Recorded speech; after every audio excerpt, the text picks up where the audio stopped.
Friends, இன்னைக்கு என்ன பார்க்க போறோம் அப்படின்னா ப்ரீவியஸ் இயர் SBI Clerkோட கொஸ்டின் பேப்பர் அனாலிசிஸ் தாங்க பார்க்குறோம். ஏன் இந்த அனாலிசிஸ் அப்படின்னா, உங்களுக்கு அனாலிசிஸ் பண்ணாதான் என்ன டாபிக்ஸ்க்கு வெயிட்டேஜ் கொடுக்குறாங்க அப்படின்றது தெரியும். அதை பேஸ் பண்ணி நம்ம ஒரு பக்கா பிளான் போட்டு ஈஸியாக வந்து நம்ம கிளியர் பண்ணிடலாம். லாஸ்ட் ஒரு 5 இயர் கொஸ்டின் பேப்பருங்க. ஸ்க்ரீன் எல்லாருக்கும் விசிபிளா இருக்குங்களா? ஸ்க்ரீன் ஷேரிங் தெரியுதுங்களா? எஸ் மேம், தெரியுது. ஓகேங்க. ஸோ இப்போ ஃபர்ஸ்ட் வந்து ஆப்டி எடுத்திருக்கோங்க. ஸோ இதுல வந்து 2021, 20, 2019, 18, 16 இதுக்கான எந்த டாபிக்ல எவ்வளோ வந்திருக்கு அப்படின்னு சொல்லிட்டு ஒரு அனாலிசிஸ் தாங்க. ஸோ எல்லா டாபிக்கும் வந்திருக்கா அப்படின்னு கேட்டிங்கன்னா அதுவும் இல்லைன்னு தான் சொல்ல முடியும். எப்படி சொல்றேன் அப்படின்னா, இப்போ டேட்டா இன்டர்பிரிட்டேஷன் எடுத்துக்கிட்டிங்கன்னா நம்மளுக்கு அதுல பை சார்ட் இருக்கு, அதுக்கப்புறம் நம்மளுக்கு அதுல வேற கிராஃப்ஸ் இருக்கு, அந்த மாதிரிலாம் இருக்கு. பட் கான்ஸ்டன்டா இவங்க பார் கிராஃபும் டேபிள்ஸ் இது மட்டும் தான் ரிப்பீட் பண்ணிட்டே இருக்காங்க. இன்னொன்னு வந்து வழக்கம் போல சிம்பிளிஃபிகேஷன் அண்ட் அப்ராக்சிமேஷன் தான் ஜாஸ்தி கொஸ்டின்ஸ் கேட்கறாங்க. ஸோ ஃபர்ஸ்ட் வந்து பாருங்க, சப்போஸ் ஃபாண்ட் கம்மியா இருக்கு அப்படின்னா கொஞ்சம் சொல்லுங்க, நான் ஃபாண்ட் இன்க்ரீஸ் பண்றேன். உங்களுக்கு கிளியரா தெரியுதான்னு மட்டும் பாருங்க. கிளியரா தெரியுது மேம். தேங்க்யூங்க. ஸோ இதுல வந்து பாருங்க, ஃபர்ஸ்ட் சிம்பிளிஃபிகேஷன் 2021ல 10 கொஸ்டின் கிட்ட சிம்பிளிஃபிகேஷன் தாங்க வந்திருக்கு. 20ல மட்டும்தான் சிம்பிளிஃபிகேஷன் கேட்கல. பட் அதுக்கு பதிலாக என்ன கேட்டிருக்காங்க, அப்ராக்சிமேஷன் கேட்டிருக்காங்க. ஸோ சிம்பிளிஃபிகேஷனுக்கும் அப்ராக்சிமேஷனுக்கும் பெரிய டிஃபரன்ஸ் எதுவும் இல்லை. ஒன்லி திங் நம்ம ரவுண்ட் ஆஃப் பண்ணிடுவோம் அப்ராக்சிமேஷன்ல, சிம்பிளிஃபிகேஷன்ல ஆஸ் இட் இஸ் போட போறோம். ஸோ இதுதான் டிஃபரன்ஸ். அதே மாதிரி 2018ல பாருங்க, ரெண்டுமே கேட்டிருக்காங்க. ஆல்மோஸ்ட் வந்து ஒரு 10 to 9 கொஸ்டின் 16, 18ல வரைக்கும் அப்படி இருந்திருக்கு. 19ல இருந்து ட்ரெண்ட் மாறி இருக்கு. அப்ப நம்ம ஃபர்ஸ்ட் கான்சென்ட்ரேட் பண்ண வேண்டியது சிம்பிளிஃபிகேஷன், அப்ராக்சிமேஷன், இதெல்லாம் வந்து நம்மளோட டெய்லி டாஸ்க்ல வரும். அடுத்தது டேட்டா இன்டர்பிரிட்டேஷனோட பார் கிராஃப் வந்து அதிக டைம் கேட்டிருக்காங்க. பார்க்க முடியுதுங்களா? ஸோ 2019ல இருந்து கண்டினியூஸா பார் கிராஃப்ல இருந்து டேட்டா இன்டர்பிரிட்டேஷன் வந்துட்டே இருக்கு. போன வருஷம் டேபிள்ஸ்லயும் ஒன்னு கேட்டிருக்காங்க. அடுத்து நம்பர் சீரீஸ் பாருங்க, எப்பயுமே கான்ஸ்டன்டா 5 கொஸ்டின் வந்துட்டே தான் இருக்கு. மேபி ஷிஃப்ட் வைஸ் கொஞ்சம் மாறுதல் இருக்கலாங்க. மார்னிங் பேட்ச்க்கு வராம போயிருக்கலாம், ஈவினிங் பேட்ச்க்கு வராம போயிருக்கலாம், அந்த மாதிரி ஏதாச்சும் இல்ல கம்மி கொஸ்டின்ஸ் வந்திருக்கலாம். பட் ஒவ்வொரு தடவையும் வந்துட்டு இருக்கு. என்கிட்ட இருந்த ப்ரீவியஸ் இயர் கொஸ்டின் பேப்பர்ல கேட்டிருக்காங்க. ஸோ என்னோட கம்பைலேஷன்ல இருந்ததுனால அதை பேஸ் பண்ணி தான் இந்த அனாலிசிஸ் இருக்கு. அடுத்தது வந்து ஏஜஸ்ல வந்து பாருங்க, ஏஜஸ்ல வந்து ஜஸ்ட் 2 வருஷம், அதுவும் ஒரே ஒரு கொஸ்டின் தாங்க வந்திருக்கு. ஸோ ஏஜஸை நம்ம முன்னாடி படிக்கணும்னு அவசியம் இல்லை. ஸோ அதுக்கு கொஞ்சம் லீஸ்ட் ப்ரியாரிட்டி கொடுக்கலாம். ஆனா பார்ட்னர்ஷிப் பாருங்க, எல்லா வருஷமும் ஒரு கொஸ்டின் வந்திருக்கு. பார்ட்னர்ஷிப் இருக்கிறதுலே ரொம்ப குட்டியான டாபிக். ஸோ அதை நம்ம வந்து ஈஸியா படிச்சிடலாம். வேகமா படிச்சுட்டா அதுல இருந்து அட்லீஸ்ட் நம்மளுக்கு வந்து ஒரு மார்க் கேரண்டீட் அந்த மாதிரி வச்சுக்கலாம். ஏன்னா டைப் ஆஃப் கொஸ்டின்ஸ் வந்து ரொம்ப கம்மி பார்ட்னர்ஷிப்ல. ஸோ அடுத்து பைப்ஸுங்க. இப்போ வந்து ஸ்பீடு டிஸ்டன்ஸ் எடுத்துக்கிட்டிங்கன்னா கம்மியா தான் வருது. ஓகேங்களா? ஸ்பீட் டிஸ்டன்ஸ் அண்ட் டைம்ல வந்து பாருங்க, அது ரொம்ப இம்பார்ட்டன்ட்னு சொல்லி ஒவ்வொரு வருஷமும் நம்ம எவ்வளோ அதுக்கு ஸ்ட்ரெஸ் கொடுத்து படிக்கிறோம். பட் அதுல 2018ல மட்டும்தான் ஒரே ஒரு கொஸ்டின் வந்திருக்கு. ஓகேங்களா? பைப்ஸ் அண்ட் சிஸ்டம்ஸ்ல வந்து லாஸ்ட் இயரும் அதுக்கு முந்தின இயரும் 21 and 20ல மட்டும்தான் கொஸ்டின் வந்திருக்கு. அதனால இந்த வருஷம் வர்றதுக்கான வாய்ப்பு இருக்கு. இன்னொன்னு வந்து ஸ்பீட் டிஸ்டன்ஸ்க்கு பதிலா ஜாஸ்தி எதுல கேக்குறாங்கன்னா ட்ரெயின்ஸ்ல கேக்குறாங்க. அதாவது ஸ்பீட் டிஸ்டன்ஸையே ட்ரெயின்ல கேக்குறாங்க. அந்த மாதிரி தான் வந்திருக்கு. இப்போ ஒரு மேன் நடந்து போறாரு, இல்ல ஒரு 2 வீலர் போகுது, அந்த மாதிரி கொஸ்டின்ஸ் இல்லாம ஸ்பீட் டிஸ்டன்ஸே ட்ரெயின் கான்செப்ட்ல தான் கேட்டிருக்காங்க. ஸோ அதுல வந்து எத்தனை கொஸ்டின் வந்திருக்கு, வருஷத்துக்கு ஆல்மோஸ்ட் ஒரு கொஸ்டினாவது வந்துருதுங்க. ஸோ நீங்க ஸ்பீட் டிஸ்டன்ஸ் படிக்கும்போது ட்ரெயினை ரொம்ப ஸ்ட்ரெஸ் பண்ணி படிங்க. அடுத்தது மிக்சர்ஸ் அண்ட் அலிகேஷன்ஸ் பாருங்க, அதுவும் வருஷம் ஒரு கொஸ்டினாவது வந்திருக்கோங்க. மினிமம் சொல்றது 1, மேக்சிமம் 2 வந்திருக்கு. அது கூட ஒரு வருஷம் வந்திருக்கு. ஸோ மினிமம் ஒரு கொஸ்டின். மிக்சர்ஸ் அண்ட் அலிகேஷன்ஸும் சின்ன டாபிக் தான். ஸோ அதெல்லாம் நம்ம படிச்சோம்னா கண்டிப்பா 1 மார்க் இருக்கலாம். நம்ம கொஞ்சம் இந்த மாதிரி ஒரு மார்க்கா தாங்க நம்ம கொஞ்சம் தேத்துற மாதிரி இருக்கும். பட் ஓவராலா நம்மளுக்கு டேட்டா இன்டர்பிரிட்டேஷன்ல பார் அண்ட் டேபிள்ஸ் படிச்சுட்டா ஒரு 5 10 மார்க்கு, சிம்பிளிஃபிகேஷனும் அப்ராக்சிமேஷனும் படிச்சுட்டா அதுவும் ஒரு வந்து 5ல இருந்து 10 மார்க்கு. ஸோ அதையே வந்து ஒரு 10ல இருந்து 20 மார்க் நம்ம தேத்திட்டோம். இப்ப இந்த 2 டாபிக்கு கொஞ்சம் இது பண்ணியிருக்கோம். அதுக்கப்புறம் சிம்பிள் இன்ட்ரெஸ்ட் இல்ல காம்பவுண்ட் இன்ட்ரெஸ்ட். சிம்பிள் இன்ட்ரெஸ்டும் சரி காம்பவுண்ட் இன்ட்ரெஸ்டும் சரி ஒரு இயர் மாத்தி ஒரு இயர் வருதுங்க. ஸோ இதுல போட்டிருக்கேன் பாருங்க, சிம்பிள் இன்ட்ரெஸ்ட் இப்போ 2021ல வந்திருக்கு, பட் 20ல வரல, 19ல வந்திருக்கு, ஆனா லைக் 18ல வரல. ஸோ இந்த மாதிரி ஒரு வருஷம் மாத்தி ஒரு வருஷம் வந்துட்டு இருக்கு. அதே மாதிரி ஒர்க் அண்ட் டைம் பாருங்க, லாஸ்ட் 2 வருஷமா ஒரு கொஸ்டின் கூட கேட்கலங்க ஒர்க் அண்ட் டைம்ல. ஏன்னா அதுக்கு பதிலா அவங்க எதுல கேக்குறாங்கன்னா பைப்ஸ்ல கேக்குறாங்க. இப்ப எப்படி ஸ்பீட் டிஸ்டன்ஸ்ல வந்து கேட்காம ட்ரெயின்ஸ்ல கேக்குறாங்களோ அதுக்கு மாதிரி ஒர்க் அண்ட் டைம்ல வந்து டைரக்டா மென் ஒர்க் அப்படி கேட்காம அதுக்கு பதில் பைப்ஸ்ல கேக்குறாங்க. ஸோ இந்த 2 வருஷத்துல தாங்க உங்களுக்கு வந்து பைப்ஸ்ல வந்து கொஸ்டின் வந்திருக்கு. தெரியுதுங்களா? நான் மேலும் கீழும் தான் கம்பாரிசன் கொடுத்துருக்கேன். மென்சுரேஷன் ரொம்ப பெரிய டாபிக். ஸோ அதுல இருந்து பாருங்க ஒரு 3 வருஷம் மட்டும் தான் கொஸ்டின் வந்திருக்கு.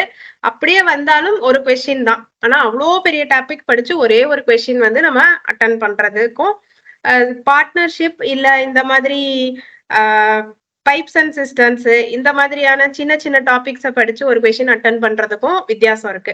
ரெண்டாவது வந்து குவாட்ராட்டிக் ஈக்குவேஷன் எல்லாருக்குமே ரொம்ப ஒரு பயமுறுத்துற ஒரு இது, ஏன்னா ரொம்ப டைம் கன்சியூமிங்ன்றதுனால.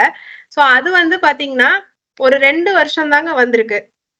மொத்தம் ஒரு 5 வருஷத்துல ஒரு 2 வருஷம் வந்திருக்கு, போன வருஷம் வரல. ஓகேங்களா? ஸோ அதெல்லாம் நம்ம லீஸ்ட் ப்ரையாரிட்டி கொடுத்துக்கலாம். அட் த சேம் டைம் நம்ம வந்து அதை வந்து டெய்லி டாஸ்க்லயும் வச்சுக்கணுங்க.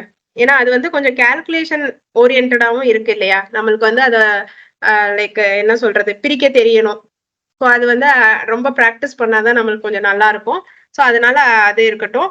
இப்போ காம்பவுண்ட் இன்ட்ரெஸ்டும் பாருங்க, லாஸ்ட் 2 இயர்ஸ் வரல. அப்ப சிம்பிள் இன்ட்ரெஸ்டோ காம்பவுண்ட் இன்ட்ரெஸ்டோ ஏதோ ஒரு இன்ட்ரெஸ்ட் கணக்கு வருஷத்துல ஒரு கணக்கு வருது. அந்த மாதிரி தாங்க இருக்கு. ஸோ போட்ஸ் அண்ட் ஸ்ட்ரீம்ஸ் பாருங்க, அது ஒரு இம்பார்ட்டன்டான டாபிக். எல்லா வருஷமுமே ஒரு இது வந்திருக்கு. ஓகேங்களா? ஸோ அடுத்தது ரீசனிங் டாபிக் குள்ள போலாம். ரீசனிங்ல வந்து யூஸ்வலா பசில்ஸ் நிறைய வரும், அது நம்ம எல்லாருக்குமே தெரியும். 20 கொஸ்டின்ஸ் கிட்ட பசில்ஸ் தாங்க வருது. ஸோ இதுல வந்து சர்க்குலர் சீட்டிங் அரேஞ்ச்மெண்ட் வந்து 5 வருஷத்துல 4 வருஷத்துல சர்க்குலர் சீட்டிங் அரேஞ்ச்மெண்ட் கேட்டிருக்காங்க. 2018 மட்டும் தாங்க சர்க்குலர் சீட்டிங் அரேஞ்ச்மெண்ட் வந்து வரல. ஸோ அடுத்தது சிலாஜிசிம்ஸ் வந்து பாருங்க, சிலாஜிசிம்ஸும் வந்து லாஸ்ட் 3 இயர்ஸா கண்டினியூஸா வந்துட்டே இருக்கு. ஓகேங்களா? 5, 4 5, 4, 4 இந்த மாதிரி வந்துட்டே இருக்கு. லீனியர் சீட்டிங் அரேஞ்ச்மெண்ட் 2 தடவை கேட்டிருக்காங்க. பசில்ல லீனியர் வருதுங்க, டைரக்ஷன்ஸ் வருது, ரேங்கிங் பசில், அதாவது எப்படி சர்க்குலர் சீட்டிங் அரேஞ்ச்மெண்ட் வருதோ அதே மாதிரி ரேங்கிங் பசில்ஸும் ஒரு பேப்பருக்கு 1வது வந்துருதுங்க. ஸோ நீங்க ஃபர்ஸ்ட் இதுல பாருங்க, சர்க்குலர் சீட்டிங் அரேஞ்ச்மெண்ட் வந்து எங்கெல்லாம் இருக்கோ 2019ல இருந்து 21 வரைக்கும் இருக்கோ அதே இடத்துல ரேங்கிங்கும் இருக்கு. ஓகேங்களா? அதே மாதிரி இன்இக்வாலிட்டிஸ் வந்து ரொம்ப முக்கியங்க. அதாவது A greater than B less than C அந்த மாதிரி ஒரு ஸ்டேட்மெண்ட் கொடுக்குறாங்கல்ல, அதுலயும் ஜாஸ்தி கொஸ்டின் வருது. இதெல்லாம் ஈஸியா நீங்க மார்க் ஸ்கோர் பண்ணக்கூடிய ஏரியா. சிலாஜிசிம்ஸ் உங்களுக்கு அந்த ஃபார்முலாஸ் எல்லாம் கிளியரா இருந்தது அப்படின்னா நீங்க வந்து ஈஸியா மார்க் எடுக்கலாம். வேற மித்தவங்களோட நிறைய பேரோட வீக் பாயிண்ட் வந்து சிலாஜிசிம்ஸ் தான். அதை பார்த்த உடனே ஐயோ அது வராது, இந்த டைப் அந்த டைப் ஏதோ நினைச்சு குழப்பிட்டு அதை சரியா போட மாட்டாங்க. ஸோ சிலாஜிசிம்ஸ் இன்இக்வாலிட்டிஸ் அதாவது ஒரு 90 to 95% எல்லா கொஸ்டின் பேப்பர்லயும் வருது. ஸோ அதையெல்லாம் நம்ம ஃபர்ஸ்ட் படிக்கணுங்க. அதுல எல்லாம் நம்ம வந்து ஸ்பீடை இன்க்ரீஸ் பண்ணணும். ஃபர்ஸ்ட் படிக்கணும்னா நம்மளுக்கு கான்செப்ட்ஸ் ஆல்ரெடி தெரியும், ஸ்பீட் இன்க்ரீஸ் பண்ணணும். அதுக்கடுத்து ஆல்பா நியூமரிக் சீரீஸ். நான் சொல்றது ஸ்டாட்டிக்குங்க. அதாவது ஸ்டாட்டிக்னா என்ன சொல்றதுன்னா பசில்ல என்ன வருதுன்னு தெரியாது, பட் இந்த டாபிக்ஸ்லாம் மேக்ஸ் மாதிரி இந்த மாதிரி மாடல்ஸ் தான் இருக்கு, இவ்வளவுதான் மாடல்ஸ் அப்படின்னு பாக்குற மாதிரி இருக்கிற ஏரியாஸ் மட்டும் சொல்லிட்டு இருக்கேன். ஆல்பா நியூமரிக் சீரீஸ்லயும் பாருங்க, இப்போ ரீசெண்டா இன்க்ரீஸ்டு நம்பர்ஸ்ல கொண்டு வந்துட்டு இருக்காங்க, 5, 6. ஸோ இந்த வாட்டியும் ஒரு 5 to 6 வந்து நம்ம எக்ஸ்பெக்ட் பண்ணலாம். அதுக்கு முன்னாடியுமே 5 தான் வந்திருக்கு, ஒரே ஒரு வருஷம் மட்டும் தான் கம்மியா வந்திருக்கு. இந்த வாட்டி rbIassistantல கூட ஆல்பா நியூமரிக் சீரீஸ் நிறைய வந்திருந்ததுங்க. கோடிங் டிகோடிங் நிறைய வந்திருந்தது.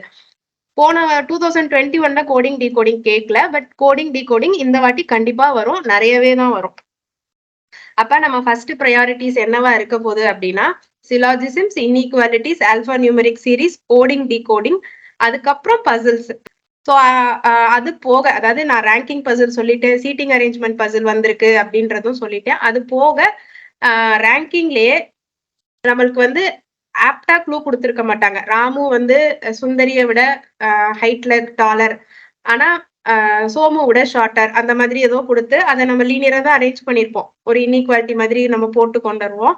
ஸோ அந்த மாதிரி வெயிட்டு, ஹைட்டு, அதுக்கப்புறம் ஃப்ளோர் பசில்ஸ், அப்புறம் பேங்கிள் பர்ச்சேசிங் பசில், அதுவுமே ரேங்கிங் மாதிரி தான். யார் ஃபர்ஸ்ட் பேங்கிள் வாங்கியிருக்கா, யார் ஃபர்ஸ்ட் கியூல நின்று போயிருக்கா, அந்த மாதிரி கேட்டு இது பண்ணாங்க. ஆர்பிஐல நேத்து இதே மாதிரி ஒரு கொஸ்டினும் வந்திருக்கு. ஸோ ஈவினிங் லேட் ஈவினிங் பேட்ச்க்கு வந்து வந்திருக்கு. ஓகேங்களாங்க. ரீசனிங்ல ஏதாவது டவுட் இருக்கா? ஸோ நம்ம ஃபர்ஸ்ட் ரீசனிங்ல என்ன பார்க்க போறோம்னா சிலாஜிசம்ஸ் பார்க்க போறோம், இன்இக்வாலிட்டிஸ் பார்ப்போம், அதுக்கப்புறம் alphanumeric, coding, decoding, puzzle வந்து டெய்லி சைட் பை சைடு ஒன்று பார்த்துருவோம். ஸோ மொத்தமாவே உங்களுக்கு ஒரு 5-6 பெரிய டாபிக் தாங்க. ஏன்னா ரீசனிங் எடுத்துக்கிட்டீங்கன்னா 4 பசில் போக மீதி இருக்கிறது இந்த 4-5 டாபிக் தான். ஏன்னா மொத்தமா இன்னொரு 15 கொஸ்டின் தான் அதுல வரணும்.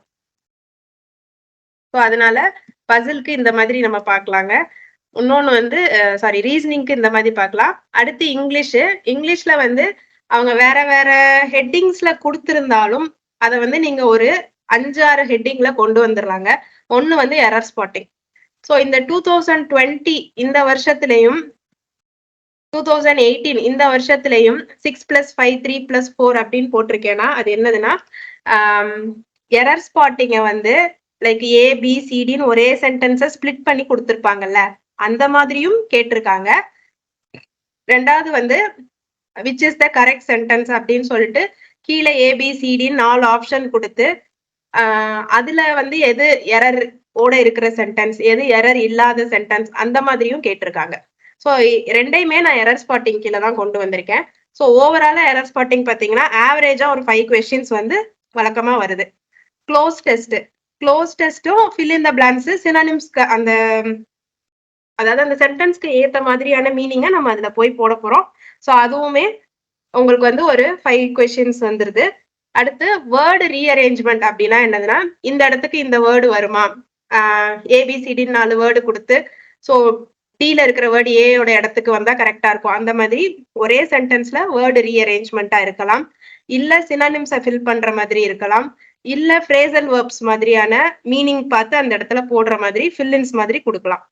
ஸோ அது அந்த இதுவுமே தனியா ஒரு 5 அந்த மீனிங் ஆஃப் த ஃப்ரேஸ்ன்றது ஃப்ரேஸ், சினானிம்ஸ் ஏதோ ஒண்ணு ஒரே சென்டென்ஸ்ல 2 பிளாங்க் கொடுத்துருப்பாங்க. ஏல 2 வேர்டு இருக்கும், பில 2 வேர்டு இருக்கும், அதுல எது கரெக்டா வருதுன்னு பார்த்து கொடுக்கறது. ஸோ அந்த மாதிரி மீனிங் இதுவும் இருக்கு. Rearrangement of words in a sentence அதுவுமே வந்திருக்கு. அடுத்து ரீடிங் காம்ப்ரிஹென்ஷன் வழக்கமா நம்மளுக்கு தெரிஞ்சதுதான். அதுல வந்து வர கொஸ்டின் நம்பர் வந்து குறைஞ்சிட்டே வந்திருக்குங்க. ஸோ முதல்ல 10 இருந்துச்சு, அதுக்கப்புறம் இப்ப வந்து ஆவரேஜா ஒரு 5 சம்டைம்ஸ் 3 கூட கேட்கறாங்க. பட் இது கிளரிக்கல் ப்ரிலிம்ஸ்னால உங்களுக்கு வந்து ரீடிங் காம்ப்ரிஹென்ஷன் நிறையவே இருக்கும். நிறையனா ஒரு 5 கொஸ்டின் இல்ல 6 கொஸ்டின் அந்த மாதிரி வரலாம். அடுத்து ரீஅரேஞ்ச்மெண்ட் ஆஃப் சென்டென்சஸ் 2 வருஷம் கேட்கலங்க, ஆனா இப்ப RBI அசிஸ்டன்ட்ல கூட வந்திருக்கு. ஸோ SBI கிளரிக்கல்லையுமே எக்ஸ்பெக்ட் பண்றோம். ஓகேங்களா? ஸோ மொத்தமா இவ்வளவுதான் நம்மளுக்கு வந்து இங்கிலீஷ் டாபிக்கும் இருக்கு. ஸோ இங்கிலீஷ்ல வந்து நம்ம ப்ரையாரிட்டி அப்படின்னு கொடுக்க முடியாது. ஏன்னா இருக்கிறதே ஒரு 5-6 டாபிக் தான். என்னது எரர் ஸ்பாட்டிங் இருக்கு, கண்டிப்பா வரதான் போகுது. அப்புறம் அதே மாதிரி இந்த ஃபில் இன் த பிளாங்க்ஸ் மாதிரி அதை வந்து க்ளோஸ் டெஸ்ட்லயும் அதே தான் நம்ம எழுதுறோம். இன்னொன்னு ஆனா பேராகிராஃப் கொடுத்து அங்கங்க பிளாங்க்ஸ் கொடுத்துருக்காங்க. அதுக்கப்புறம் சினானிம்ஸை கரெக்டான சினானிம்ஸ் அங்க ஃபிட் பண்ணுங்க அப்படின்னு சொல்லிட்டும் அதே தான் எழுதுறோம். அதுக்கப்புறம் இந்த மிஸ்பெல்ட் வேர்டு அதுவுமே எரர் ஸ்பாட்டிங்னு கூட நம்ம கொண்டு வரலாம். திருப்பியும் இந்த rearrangement of words in a sentence அதுவுமே வந்து இந்த என்ன சொல்றது எரர் ஸ்பாட்டிங்லயும் கொண்டு வந்துக்கலாம், இல்ல மீனிங்லயும் கொண்டு வந்துக்கலாம். ஸோ எப்படி பார்த்தாலும் ஒரே விஷயத்தான் அவங்க வேற மாதிரி கொஸ்டினை மட்டும் மாத்தி கேட்கறாங்க. ஸோ அதனால இங்கிலீஷ் வந்து ரொம்ப நீங்க கஷ்டப்பட்டு மெனக்கண்டு 6th to 10th கிராமர்லாம் நான் படிச்சு பயங்கரமா இது பண்ணணும் அப்படின்லாம் ஒன்றும் இல்லைங்க. நீங்க வாசிக்கும் போதேமோ உங்களுக்கு ஒரு சென்டென்ஸ் வந்து தப்பு, இது இப்படி வராது. அதாவது ஃபார் எக்ஸாம்பிள் தமிழ்ல நம்ம சொல்லலாம், மீனா அங்கே சென்றான் அப்படின்னு சொல்ல மாட்டோம் இல்லையா? அது ஏன்னு கேட்டா நம்மளுக்கு வந்து தெரிஞ்ச அளவுக்கு எக்ஸ்பிளனேஷன் கொடுக்கலாம். மீனான்றது பொண்ணு, அங்கே சென்றான் அப்படின்றது ஒரு ஜென்ஸை குறிக்கிற ஒரு வேர்டு, அதனால அங்க சென்றால் வரணும். ஸோ இந்த சென்டென்ஸ் வந்து தப்பு. இதுக்கு நம்ம எந்த கிராமரும் படிக்கல இல்லையா, நம்ம ஜஸ்ட் வாசிக்கும் போதே இது வந்து தப்பு அப்படின்னு நம்மளுக்கு தோணுது. அதே மாதிரிதான் இங்க கொடுத்துருக்கிற சென்டென்சஸும் அப்படிதாங்க இருக்கும். ஸோ நீங்க வாசிக்கும் போதே உங்களுக்கு வந்து இல்ல இது இங்க வந்து கொஞ்சம் கரெக்டா வரல சென்டென்ஸ் அப்படின்ற மாதிரி இருக்கும். ஸோ இதுலயும் இன்னும் ஸ்பெசிஃபிக்கா என்னென்ன எரர்ஸ் அவங்க வந்து அதிகமா ஃபோக்கஸ் பண்றாங்க அப்படின்றத நம்ம ஒவ்வொரு நாள் டெஸ்ட் வைக்கும் போதுமே நீங்க அதை பார்த்துக்கோங்க. நானுமே அதுல சொல்றேன், லைக் அதிகமா எந்த மாதிரி எரர்ஸ் வருது அப்படின்னு சொல்லி, எந்த மாதிரி எரர்ஸ் அவங்க இது வரைக்கும் ப்ரீவியஸ் இயர்ல கேட்கறாங்க அப்படின்னு சொல்லி நம்ம கொஸ்டின் செட் பண்ணும் போதுமே அதுக்கு ஏத்த மாதிரி பார்த்து செட் பண்றோம். ஓகேங்களா? SBI கிளர்க்குக்கான ஃப்ரீ டெஸ்ட் பேட்ச் வந்து இன்னிலிருந்து ஸ்டார்ட் ஆகி போயிட்டு இருக்குங்க. ஸோ இன்ட்ரெஸ்டட் ஸ்டூடெண்ட்ஸ் வந்து கீழே தெரியுற வாட்ஸ்அப் நம்பருக்கு மெசேஜ் பண்ணி என்ரோல் பண்ணிக்கலாங்க. ஸோ ஆல் த வெரி பெஸ்ட்ங்க. தேங்க்யூ. ஸோ நாளைக்கு ஸ்டடி பிளான் வந்து ரிலீஸ் பண்ணுவாங்க.